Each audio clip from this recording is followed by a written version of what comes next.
One country, two systems has stood the test of crisis. Hong Kong will emerge stronger and better integrate into national development. I am Carrie Lam, a Hong Kong resident, a former chief executive. Let me share with you my optimism. Hello and welcome to China Talk. I'm Carrie Lam. Hong Kong celebrates the 25th anniversary of its return to the motherland this year.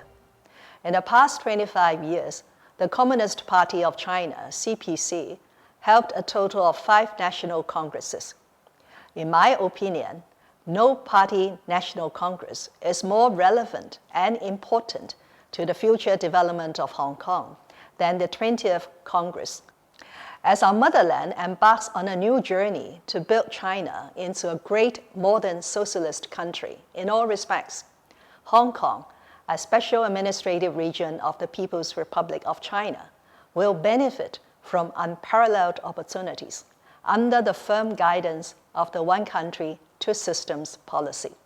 First of all, in summarizing the work of the past 5 years in a report delivered on behalf of the 19th Central Committee of CPC to the National Congress, General Secretary Xi Jinping highlighted, amongst other things, the great achievement in restoring order and stability in Hong Kong amidst unprecedented chaos and turbulent developments.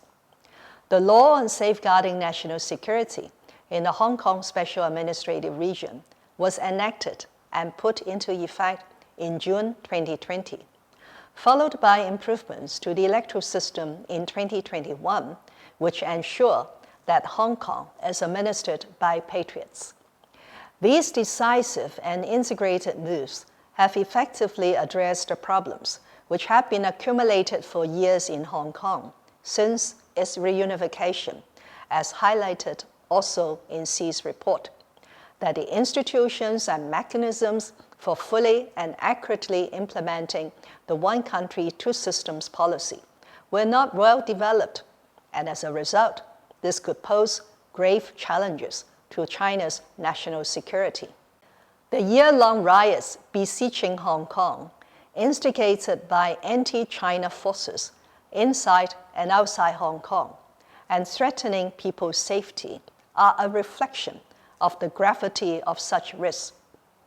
As the chief executive of the Hong Kong Special Administrative Region, leading Hong Kong during those turbulent times, I experienced firsthand the unwavering commitment of the central government to the one country, two systems policy, and is acting in strict accordance with the Constitution of the People's Republic of China and the basic law of the Hong Kong Special Administrative Region in tackling the problem.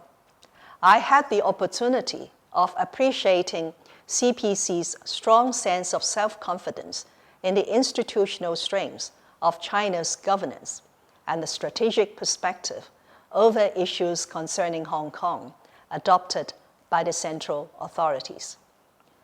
Looking back, few would dispute that the fifth term Hong Kong SAR government, which I led, has experienced the most challenging years since the reunification. Hong Kong was hard hit by political radicalization, extensive social unrest, and interference by external forces.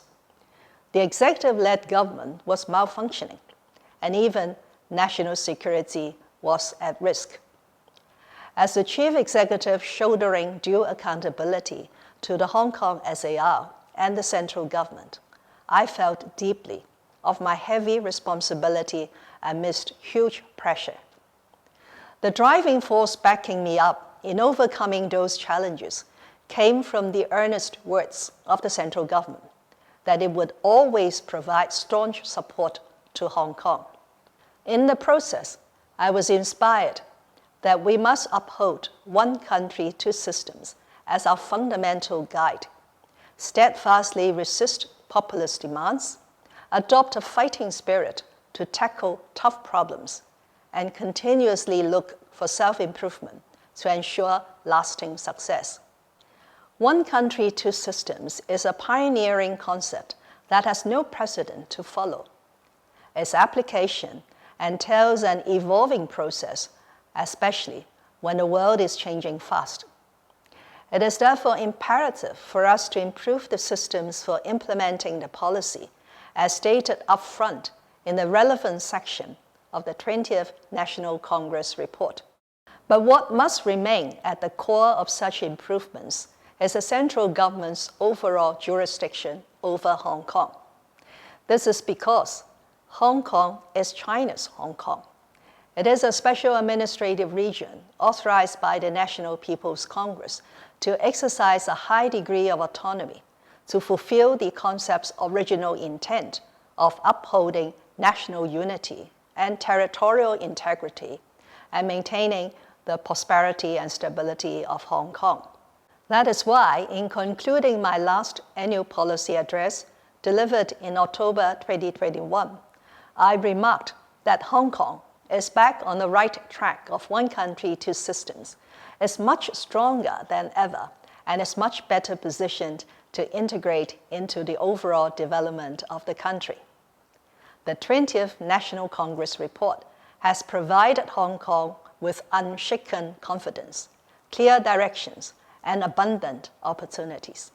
In the 20th National Congress report, the policy of one country, two systems is hailed as a great innovation of socialism with Chinese characteristics. It has proven to be the best institutional arrangement for ensuring sustained prosperity and stability in Hong Kong, and must be at Tier 2 over the long term. Furthermore, in the revised CPC Constitution adopted at the 20th Congress, achieving the reunification of the motherland by fully, faithfully, and resolutely implementing the policy of one country, two systems is made a party commitment. These unequivocal statements are a powerful reinforcement of similar messages from Xi in his address at the meeting celebrating the 25th anniversary of Hong Kong's return to the motherland and the inauguration ceremony of the sixth-term government of the Hong Kong Special Administrative Region on July the 1st, 2022. And I quote, "The policy of one country, two systems meets the fundamental interests of the country and the Chinese nation and those of Hong Kong and Macau. It enjoys the full support of the more than 1.4 billion people of the motherland. It has the unanimous endorsement of Hong Kong and Macau residents, and it is widely recognized by the international community. There is no reason to change such a good system, and it must be at Tier 2 over the long run." End of quote. Full and faithful implementation of the one country, two systems policy presents immense opportunities for Hong Kong, and these opportunities could be found in the missions and tasks of the CPC as China embarks on a new journey to realize the second centenary goal of national rejuvenation under a two-step strategic plan outlined in the 20th Party Congress report. Let me highlight a few. Pursuing high-quality development is the first and foremost task of China in the coming years. A high-quality economy requires a high-quality capital market. As a preeminent international financial center with rich liquidity, diverse products, and robust regulation, Hong Kong will continue to serve as the high-quality and reliable capital market for the mainland, and its financial sector will continue to support development of China's real economy. This function has already been fully demonstrated through the various connect schemes between Hong Kong and the mainland, and the former's unchallenged status as the predominant offshore renminbi hub. Hong Kong has devoted much attention to green finance and fintech in recent years, and these measures would additionally serve the country's mission in pursuing green development and advancing technological application. Invigorating China through science and education is another firm commitment, particularly in achieving self-reliance and innovation in science and technology. Hong Kong possesses strengths in innovation and technology, which have been significantly boosted in recent years under an eight-pronged strategy.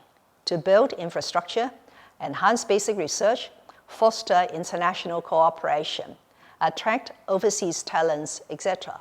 5 of our publicly funded universities are amongst the world's top 100. And in the latest research assessment exercise concluded in 2021, 70% of their research output has been judged as either world-leading or internationally excellent. 2 of our world-renowned universities already have a campus in the Guangdong, Hong Kong, Macau, Greater Bay Area, and a 3rd is in the pipeline. Talking about the Greater Bay Area, it is gratifying to note that the 20th Congress report attaches importance to promoting coordinated regional development, and Hong Kong will be assisted to integrate better into China's overall development through the Greater Bay Area. Deepening reform and opening up is a commitment in the 20th Congress report. As we all know, a strategy to reform and opening up has helped shape modern China and driven her economic growth. Throughout the past 4 decades, Hong Kong has leveraged its role as an important window and bridge connecting the mainland with the world, and has made irreplaceable contribution to China's miraculous success. As China's doors open wider and wider, Hong Kong will enjoy continued opportunities on all fronts, giving full play to its unique status and strengths, including a free and open economy, a world-class business environment, the well-established legal system, including the common law, extensive transportation links, and its participation in bilateral and multilateral agreements as provided for under the Basic Law. National rejuvenation calls for greater confidence in our culture and a better presentation of Chinese culture, which has over 5,000 years of civilization, to our younger generation and to the outside world. With its unique status as an East meets West hub, Hong Kong is well placed to help promote Chinese culture to the outside world, which has received central government support under the 14th Five-Year Plan. Indeed, the mission of the Hong Kong Palace Museum, which opened its doors to the public on July the 3rd this year, is to help grow China's cultural soft power by presenting the fine traditional Chinese civilization to the outside world and facilitating international cultural exchanges. Promoting world peace and development and building a human community with a shared future is China's commitment to the world in her foreign policy.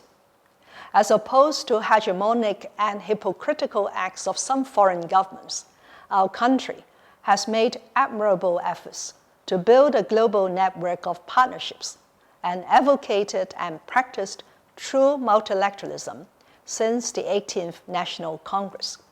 The world is now facing unprecedented changes, and peaceful reconciliation of differences and disputes are becoming more and more essential. Hong Kong, with its well-established and internationally recognized legal services, can certainly play a useful role. This has already been fully demonstrated in the opening of the Asian African Legal Consultative Organization Hong Kong Regional Arbitration Center in May this year, with the strong support of the Central People's Government, and the arrangement on the establishment of the International Organization for Mediation Preparatory Office in Hong Kong, signed between the Ministry for Foreign Affairs and the Hong Kong SAR government in October.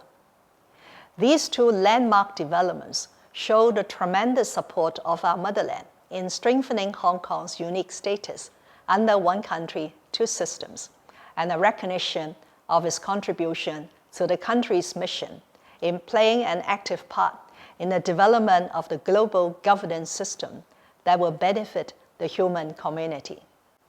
All in all, the 20th Party Congress has given Hong Kong people, and business and investors alike, added confidence that the CPC will ensure the success of development on the mainland, which practices the socialist system, as well as the success of development in Hong Kong under the capitalist system. Hong Kong is an inalienable part of China. It is incumbent upon the people of Hong Kong to contribute to and rejoice at the great rejuvenation of the Chinese nation. Thank you.